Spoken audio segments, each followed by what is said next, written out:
Assalamualaikum warahmatullahi wabarakatuh.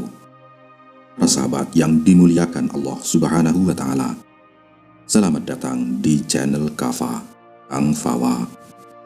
Apa kabar sahabat semua? Semoga senantiasa dalam lindungan dan rahmat Allah Subhanahu wa Ta'ala. Pada kesempatan kali ini, Kang Fawa akan mengajak sahabat semua untuk menyelami sebuah lembaran kelam dalam sejarah peradaban Islam. Sebuah peristiwa yang hingga kini masih menyisakan perih dan pelajaran yang mendalam. Sebuah kisah yang mungkin akan membuat hati kita bergetar dan mata kita berkaca-kaca. Sebelum kita memulai perjalanan waktu yang menegangkan ini, izinkan Kang Fawa mengajak sahabat semua untuk mendukung channel ini agar terus bisa menyajikan konten-konten Islami yang bermanfaat. Jangan lupa like, komen, share, dan yang paling penting, subscribe channel Kang Fawa, serta aktifkan lonceng notifikasinya agar sahabat tidak ketinggalan setiap video terbaru kami. Insya Allah, setiap dukungan dari sahabat adalah semangat bagi kami untuk terus berdakwah melalui kisah-kisah penuh hikmah.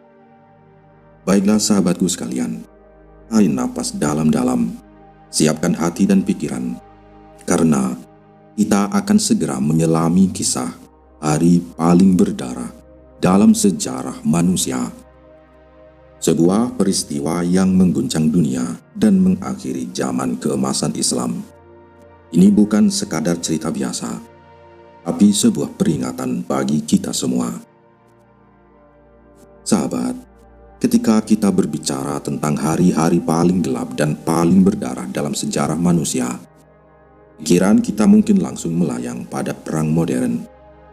Kita membayangkan kengerian Perang Dunia I di Somme, atau ketahanan luar biasa di Leningrad selama Perang Dunia II, bahkan kekejaman rezim Holocaust yang dilakukan oleh Pol Pot atau Hitler. Ya, peristiwa-peristiwa itu memang brutal dan penuh darah. Namun kengeriannya terakumulasi selama berminggu-minggu, berbulan-bulan, atau bahkan bertahun-tahun, menyebabkan jumlah kematian yang sangat besar secara bertahap. Namun, tahukah sahabat bahwa ada sebuah hari, satu hari saja, yang mencatat kehilangan nyawa terbesar akibat kekerasan dalam sejarah manusia? Sebuah hari yang begitu kelam, sehingga tercatat sebagai salah satu hari paling berdarah sepanjang sejarah manusia. Hari itu adalah tanggal 13 Februari 1258 Masehi, atau 10 Safar tahun 656 Hijriah. Sebuah tanggal yang akan selalu terukir dengan tinta darah dalam lembaran sejarah Islam. Pada hari itulah, pasukan Mongol pimpinan Hulagu Khan, cucu sang penakluk legendaris Genghis Khan, dengan kejamnya memasuki Baghdad setelah pengepungan yang mencekam selama 12 hari. Baghdad, kota yang saat itu dihuni sekitar 1 juta penduduk, jadi saksi bisu pembantaian massal yang mengerikan. Sebuah tindakan yang begitu menghebohkan, sehingga hanya dalam satu gerakan saja yang mengakhiri zaman keemasan Islam. Bayangkan sahabat, di abad ke-13 Masehi, Baghdad bukan hanya sekedar pusat dunia Islam, melainkan juga salah satu kota terbesar dan termegah di dunia. Sejak tahun 750 Masehi, Baghdad telah menjadi ibu kota kekhalifahan Abbasiyah, sebuah kekaisaran Islam yang membentang luas, menguasai sebagian besar Timur Tengah dan Afrika Utara. Meskipun di abad-abad menjelang tragedi tahun 1258 itu, kekuatan politik mereka sedikit merosot. Para khalifah Abbasiyah tetap memimpin sebuah kerajaan keilmuan dan pengetahuan terbesar yang pernah disaksikan dunia. Dan Baghdad adalah jantung fisik dari kerajaan budaya yang megah ini. Di sanalah berdiri kokoh Baitul Hikmah yang tersohor, sebuah pusat pembelajaran raksasa tempat berkumpulnya ribuan sarjana, baik muslim maupun non-muslim. Mereka bekerja tanpa lelah, menerjemahkan segala kebijaksanaan dan pengetahuan dunia ke dalam bahasa Arab. Catatnya dalam buku-buku yang kemudian memenuhi perpustakaan-perpustakaan besar kota. Seorang sarjana tua berjanggut putih, Imam Al-Farabi, suatu sore menatap tumpukan manuskrip kuno di tangannya. Subhanallah, betapa luasnya samudra ilmu ini. Setiap hari, kita menemukan mutiara baru dari peradaban masa lalu, gumamnya pelan. Di sampingnya, seorang sarjana Kristen dari Antioquia bernama Yohanes tersenyum. Benar, Imam. Di kota ini, perbedaan latar belakang tak menghalangi kita untuk bersama-sama mencari kebenaran. Baghdad adalah mercusuar bagi seluruh dunia. Iya, itulah keindahan Baghdad, wahai saudaraku.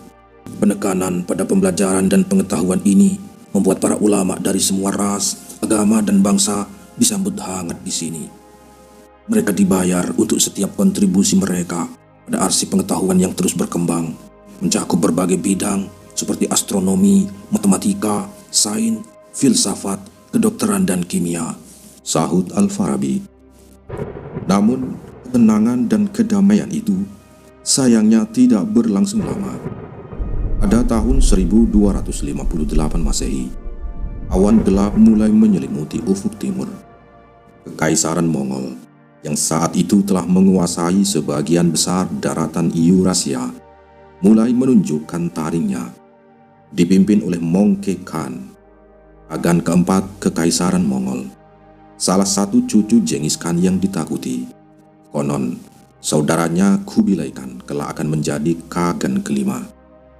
Mongke memilih saudaranya yang lain bernama Hulagu, seorang pemimpin yang dikenal kejam dan tanpa ampun, untuk menjalankan tugas membawa kota Baghdad di bawah kekuasaan Mongol. Ini adalah bagian dari rencana besar Mongke untuk menaklukkan seluruh Suriah, Iran, dan Mesopotamia. Baghdad,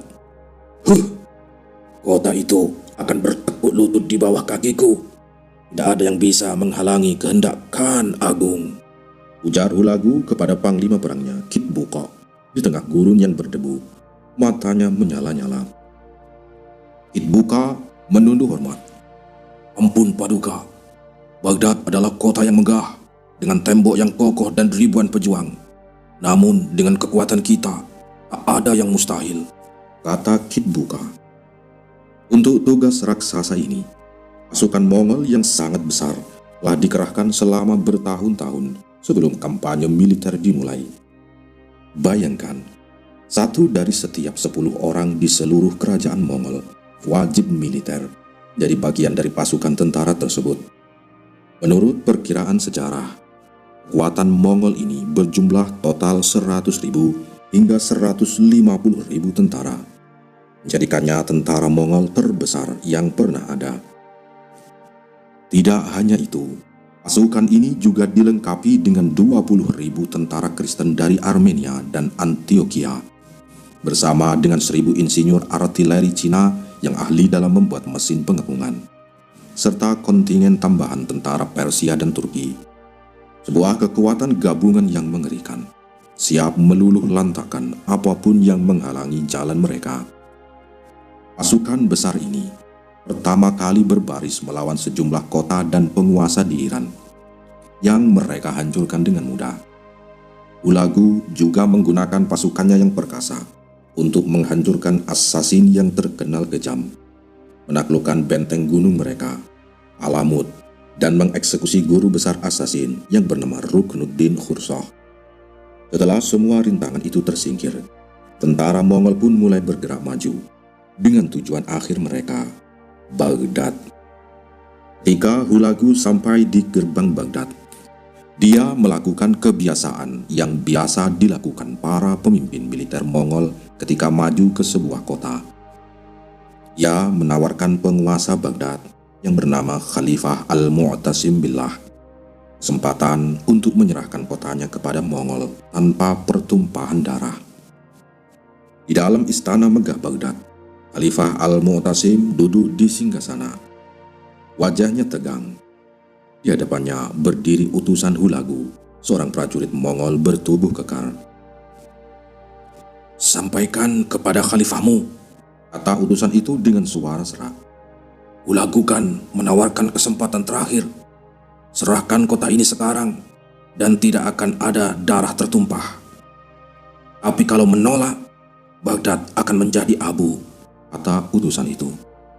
Wazir Agung yang bernama Ibnu Al-Kami, seorang penasehat terpercaya khalifah, berbisik. "Tuanku, jangan takut. Baghdad adalah kota yang diberkahi Allah. Seluruh dunia Islam akan datang membantu kita." Benarkah begitu, Wazir? Tanya Al-Mustasim ragu. Apakah kita sanggup menghadapi mereka? Tanyanya lagi. "Tentu saja, tuanku," jawab Al-Kami dengan yakin. Meskipun mungkin ia diliputi ketidaktahuan yang jelas tentang kekuatan tentara Mongol, atau bahkan mungkin motif yang lebih berbahaya di balik nasihatnya. Dan pada akhirnya, Khalifah Al-Mustasim dengan alasan yang masih diperdebatkan hingga kini, menolak tawaran Hulagu. Beberapa sejarawan berteori bahwa penguasa Baghdad itu percaya bahwa seluruh dunia Islam akan datang membantu jika Baghdad diserang. Namun, sejarawan lain berpendapat bahwa Wazir Agung dan penasihatnya yang paling dipercaya, Ibnu Al-Kami, yang justru mempengaruhi keputusannya. Al-Kami meyakinkan Al-Mustasim untuk menolak, entah karena ketidaktahuan yang jelas tentang kekuatan tentara Mongol atau karena motif yang lebih berbahaya. Yang jelas, Al-Mustasim tidak melakukan cukup banyak untuk mempersiapkan pertempuran yang akan terjadi. Dia tidak berbuat banyak untuk memperkuat tembok Baghdad yang sebenarnya sudah rapuh. Dan yang lebih fatal, dia tidak meminta bala bantuan dari emir tetangga dan kaisar muslim lainnya, karena banyak di antaranya yang telah dia jadikan musuh. Ketika Hulagu sampai di kota, dia segera mengirimkan sejumlah kolom Mongol untuk mengepung tembok dengan gerakan menjepit, seperti cakar naga yang siap mencengkram. Al-Mustasim dalam kepanikannya merespon dengan mengirimkan pasukan kavaleri yang besar, sekitar 20.000 orang, untuk menghadapi pasukan Mongol dalam perang terbuka. Di medan pertempuran, suara ringkikan kuda dan dentingan pedang bersahutan. Panglima pasukan kavaleri Baghdad, Jenderal Yusuf, berteriak, "Majulah prajurit, lindungi kota suci ini." Namun dari kejauhan Kit Buka menyeringai, "Bodoh, mereka pikir bisa mengalahkan kita dengan jumlah sekecil itu." Pasukan kavaleri Baghdad itu dikepung dan dihancurkan dengan mudah oleh tentara Mongol yang jumlahnya jauh lebih besar. Saat itulah Al-Mustasim mulai menyadari keputusasaan yang sebenarnya dari situasinya. Kota dikelilingi oleh tentara Mongol yang besar. Pasukannya sendiri sudah luluh lantak dan tidak ada jalan keluar. Khalifah Al-Mustasim memegang kepalanya. Matanya memerah. "Celaka, kita terjebak.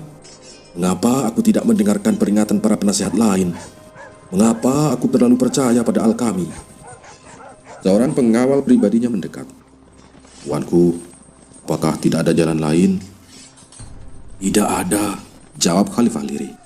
"Tawaran mereka hanya berlaku sekali." Sahabat Kafa, perlu diingat, menjadi kebiasaan bagi para pemimpin militer Mongol untuk menawarkan kesempatan menyerah tanpa pertumpahan darah. Tapi tawaran itu hanya berlaku satu kali saja. Jika ditolak, maka tidak akan ada kesempatan lagi untuk menyerah. Yang ada hanyalah kematian dan kehancuran. Pada tanggal 29 Januari 1258, pasukan Hulagu mulai mengepung Baghdad. Para insinyur tempur Mongol dengan keahlian mereka yang mengerikan segera menyiapkan mesin-mesin pengepungan raksasa dan memulai serangan ke tembok-tembok kota. Suara dentuman batu raksasa yang menghantam dinding, jeritan ketakutan, dan kobaran api mulai memenuhi utara Baghdad. "Tembok timur runtuh!"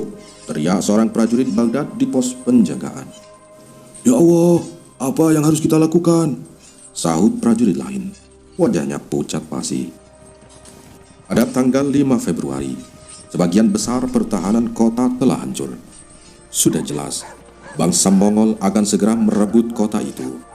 Dalam keputusasaan yang mendalam, Al-Musta'sim berusaha untuk bernegosiasi lagi dengan Hulagu. Namun, utusannya terbunuh dengan kejam. Kemudian, sekitar 3.000 bangsawan Baghdad berusaha untuk mencoba dan bertemu dengan Hulagu untuk menawarkan syarat menyerah. Tetapi, Hulagu juga membunuh mereka semua tanpa ampun. Seorang bangsawan tua dengan jubah mewah yang kini kotor berdebu berlutut di hadapan Hulagu. Paduka, kami mohon, berikanlah kami ampun. Kami akan menyerahkan segala harta kami. Hulagu hanya menatapnya dengan dingin. Sudah kubilang, tawaran itu hanya sekali.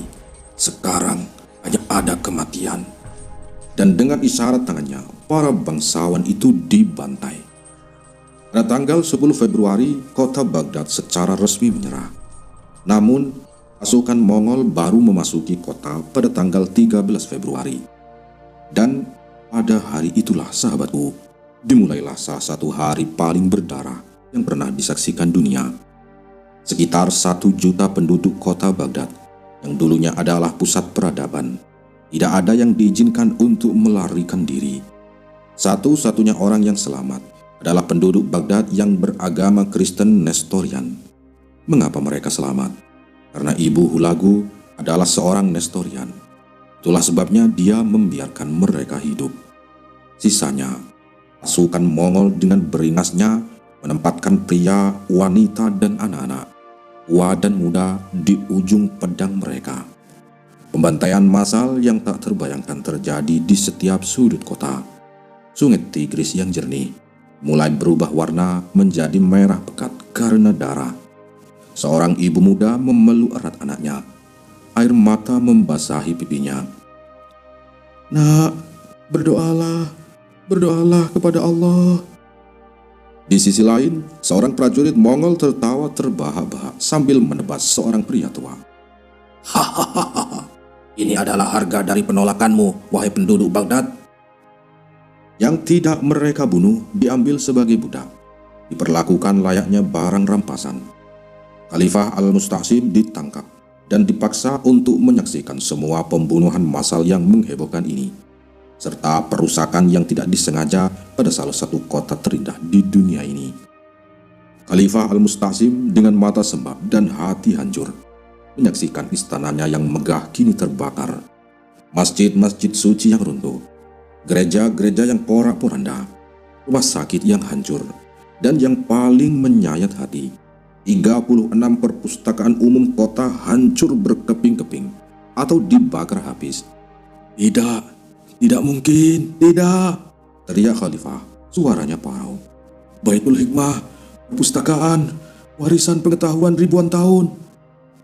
Baitul Hikmah dengan pengetahuan berabad-abad dari semua budaya di seluruh bumi dihancurkan tanpa ampun. Koleksi buku terbesar yang ada di dunia pada waktu itu juga dimusnahkan. Ribuan, bahkan jutaan buku dicabik-cabik, dilemparkan ke sungai Tigris yang konon sudah hitam karena tintanya yang luntur. Seorang sarjana yang selamat dari pembantaian itu, namun matanya kehilangan cahaya, hanya bisa duduk di tepi sungai, melihat buku-buku yang mengapung. "Ilmu kita musnah dalam sekejap," gumamnya pilu. Sungai Tigris tidak hanya tersedak oleh buku-buku yang hancur, tapi juga oleh mayat-mayat orang mati. Setidaknya 90.000 orang dibantai ketika bangsa Mongol memasuki kota. Bahkan ada perkiraan hingga ratusan ribu, hingga 1 juta orang. Setelah kota dan penduduknya benar-benar dilenyapkan di depan mata Al-Musta'sim, Hulagu tak puas. Ia membunuh seluruh keluarga khalifah, kecuali seorang putranya yang dikirim ke Mongolia, dan seorang putri yang diambil Hulagu sebagai harimnya. Kemudian, Hulagu juga membunuh sang raja, Khalifah Al-Musta'sim. Al-Musta'sim dibunuh dengan cara yang begitu keji dan menghinakan. Ia digulung di karpet dan diinjak-injak sampai mati di dalamnya oleh kuda-kuda Mongol. Sebuah akhir yang tragis bagi seorang pemimpin yang dulunya berkuasa di puncak keemasan peradaban Islam. Kehancuran kota Baghdad di tangan bangsa Mongol ini mengakhiri zaman keemasan Islam dengan begitu cepat. Beberapa sejarawan mengatakan bahwa penjarahan Baghdad adalah satu-satunya pukulan terbesar yang pernah terjadi terhadap dunia Islam dalam waktu yang begitu singkat. Setelah kejadian ini, dunia Muslim berputar ke dalam periode panjang perpecahan dan kemunduran. Sahabatku, tak salah bila kita sebut bahwa tanggal 13 Februari 1258 Masehi sebagai salah satu hari yang paling merusak, berdarah, dan penuh kekerasan dalam sejarah manusia. Sebuah hari yang menjadi pengingat pahit akan kerapuhan kekuasaan dan pentingnya persatuan. Demikianlah sahabatku, kisah kelam jatuhnya Baghdad yang mengerikan. Semoga kisah ini menjadi pelajaran berharga bagi kita semua, bahwa kebanggaan yang berlebihan, perpecahan di antara umat, dan kurangnya persiapan dapat menjadi celah bagi musuh-musuh Islam. Mari kita ambil hikmah dari peristiwa ini untuk senantiasa menjaga persatuan, memperdalam ilmu, dan menguatkan iman kita. Jangan lupa untuk terus menyimak konten-konten dari Bang Fawa. Sampai jumpa di video berikutnya. Wassalamualaikum warahmatullahi wabarakatuh.